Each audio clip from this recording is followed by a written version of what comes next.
علوم دیوبند کے تنظیم و ترقی کے ناظم جناب مولانا محمد راشد صاحب، انہوں نے وفات کے بعد خواب دیکھا کہ حضرت والا اہتمام میں تشریف فرما ہیں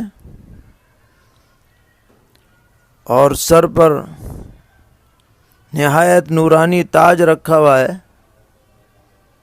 مولانا راشد صاحب فرماتے ہیں کہ خواب میں مجھے پوچھنے کی ہمت نہیں ہو رہی تھی، لیکن بار بار میں تاج کو دیکھ رہا تھا۔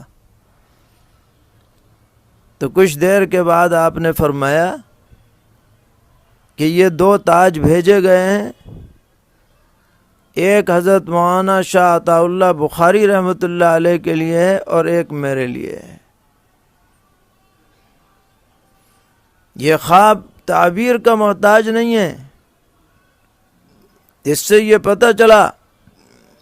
کہ جس طرح حضرت امیر شریعت مولانا شاہ عطا اللہ بخاری رحمۃ اللہ علیہ کی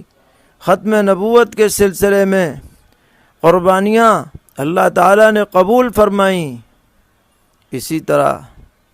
حضرت والد ماجد امیر الہند نور اللہ مرقدہ کی یہ محنت بھی عند اللہ قبول ہے، اور آپ کو اس بنیاد پر بھی عزت و تکریم سے نوازا جائے گا اور نوازا گیا ہے۔ تو یہ آپ کا عشق رسول تھا جو آپ کی ہر نقل و حرکت سے ظاہر